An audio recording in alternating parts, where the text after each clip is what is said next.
আরে আম্মু, তুমি এই জায়গায় কেন আসছো? আমি তোমার গাড়ির পিছে পিছে আইছি মা। তুই কেন আসছিস মা? আমি তো তোকে আসতে নিষেধ করেছিলাম। শোন, আজকের পর থেকে আমি আর তোর মা না, আমি আর তোর সাথে কোনোদিন থাকতে পারবো না। তুই কেন এসেছিস মা? মা তুমি সব কি বলতাছো? এই শোন, আজকে থেকে আমি আর তোর মা না, তুই এখন এখান থেকে চলে যা। এই, তুই এখনো দাঁড়া দাঁড়া এখানে কি দেখতেছিস? যা এখান থেকে। মা আজকে না আমি সারাদিন কিছু খাইনি। কি বলতেছিস মা? তুই সারাদিন কিছু খাসনি? আয় মা, তুই আমার বুকে আয়। মারে, তোরে নিয়ে আমার অনেক কষ্ট হয়। তুই সারাদিন কি করিস না করিস, কিন্তু আমি কি করব মা? তোর নানা তো আমার কোনো কথাই শুনলো না, আমাকে জোর করে বিয়ে দিয়ে দিল। এখন তো আমি অন্যের স্ত্রী। সে কি এখন তোকে মেনে নেবে? কোনোভাবে মেনে নেবে না মা। শোন মা, তুই একটা কাজ কর, তুই এখান থেকে বের হয়ে যা। আমি তোকে মাঝে মধ্যে লুকিয়ে লুকিয়ে দেখে আসবো, তোকে অনেক মজা কিনে দিয়ে আসবো, খাবার কিনে দিয়ে আসবো। তুই এখন এখান থেকে চলে যা মা। তুই সারাদিন কেন খাসনি মা? তুই না খেলে যে আমিও কষ্ট পাই, সেটা কি তুই জানিস না? শোন মা, শুধু শুধু তুই পাগলামি করিস, তুই এখান থেকে চলে যা। আরে, তোর মনে হয় নতুন বাবা চলে আসছে। তুই একটা কাজ কর, আমি তোকে পর্দার আড়ালে লুকিয়ে রাখি, তুই এখানে চুপ করে থাক। সোনা মা আমার, কোনো কথা বলবি না, চুপচাপ এখানে দাঁড়িয়ে থাকবি। আল্লাহই জানে আজকে কি ধরা খেয়ে যাব নাকি। যাই হোক, দরজাটা খুলে দিই। কি ব্যাপার, দরজা খুলতে এত দেরি হলো কেন? না, কিছু না, আসেন।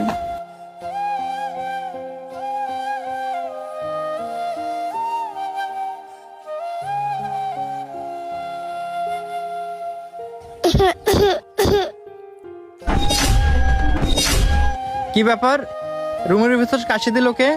দেখছো আমার বন্ধুরা কত ফাজিল। ওরা মনে হয় আগে থেকে রুমের ভিতরে এসে লুকিয়ে আছে, আর ওরা কাশি দিতে আছে। তুমি একটু ওয়েট করো, আমি দেখতাছি। আরে না না, রুমের ভিতরে কেউ নেই। আরে কি বলতেছো, কেউ নাই মানে? না, আমার তো মনে হচ্ছে রুমের ভিতরে কেউ লুকিয়ে আছে। আরে বাদ দাও তো, রুমের ভিতরে কেউ নেই, আসো আমরা গল্প করি। আরে আগে বসা যাবে না, আগে ওদেরকে খুঁজে বের করে রুম থেকে বের করে দেয়, তারপরে। মনে হয় খাটের নিচে লুকিয়ে আছে, দেখি তো খাটের নিচে। না, খাটের নিচে তো নেই, তাহলে কোথায় থাকতে পারে? দেখি তো পর্দার নিচে।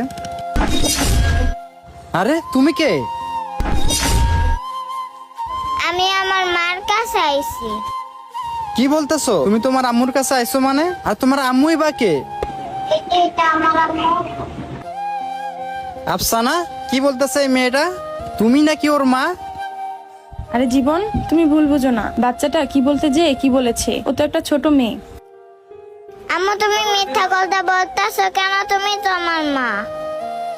আফসানা, তুমি সত্য করে বলো তো, ঘটনাটা কি? আর এই মেয়েটা কিসব বলতেছে? হ্যাঁ, এই বাচ্চাটা যা বলতেছে তাই সত্যি, আমি ওর মা। এই তুমি চুপ করো। আফসানা, তুমি এত বড় সত্য একটা ঘটনা তুমি আমার কাছে লুকিয়ে রাখছিলা? তোমার আগে একটা বিয়ে হয়েছিল, তাও আবার একটা বাচ্চাও আছে। শুধু তুমি না, তোমার ফ্যামিলিও আমার কাছ থেকে ঘটনাটা লুকিয়ে রাখছিল। তুমি শুধু আমার সাথে না, তুমি এই ছোট্ট মেয়েটার সাথেও প্রতারণা করছো। কিন্তু কেন বলো আমাকে? চুপ করে আছো কেন? আর শোনো, আমি এরকম প্রতারণা মেনে নিতে পারবো না। আর শোনো, এই সমাজে আমার একটা মান সম্মান আছে। তোমরা সবাই মিলে কেন আমার সাথে এরকম কাজটা করছো?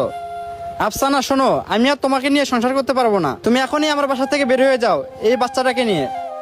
হ্যাঁ, আমি এই বাচ্চাটাকে নিয়ে চলে যাব, কিন্তু শোনো, আমি তোমার সাথে এত বড় প্রতারণা করতে চাইনি, কিন্তু আমার পরিবার আমার কোনো কথাই শোনে নাই। আর তুমিও তো আমাকে দেখে পছন্দ করেছিলে, তুমি অনেক ভালো ছেলে, তাই আমাদের পরিবার আমাদের বিয়েটা করিয়ে দিয়েছে। শোনো জীবন, আমি নিজেই তোমার সাথে আর সংসার করব না। আমি চাই না আমার জন্য তোমার এত সুন্দর জীবনটা নষ্ট হয়ে যাক। জীবন, তুমি তোমার মতো সুখে থাকো।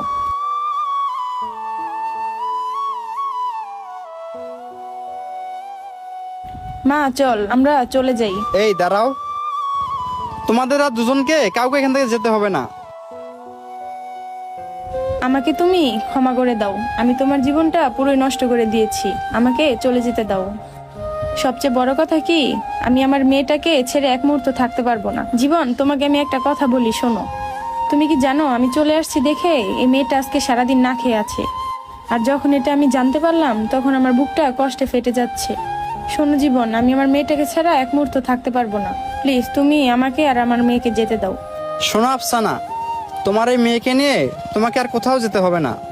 আজকে থেকে তোমরা দুজন আমার বাসাতেই থাকবা। কারণ তুমি একজন মা, আর মায়ের কাছ থেকে সন্তান আলাদা করে আমি এরকম পাপ কাজ করতে চাই না।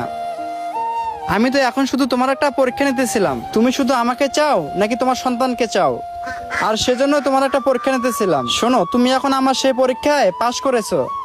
শোনো, আজকে থেকে ও আমার সন্তান, আর তুমি একজন মহান মা। আর শোনো, আজকে থেকে ও আমাদেরই মেয়ে। আমারই তো কপাল ভালো, আমি তোমার মতো একজন স্ত্রী পেয়েছি। জীবন, তুমি কি সত্যি বলতেছো তুমি আমার মেয়েকে নিজের মেয়ে মনে করে রাখবা?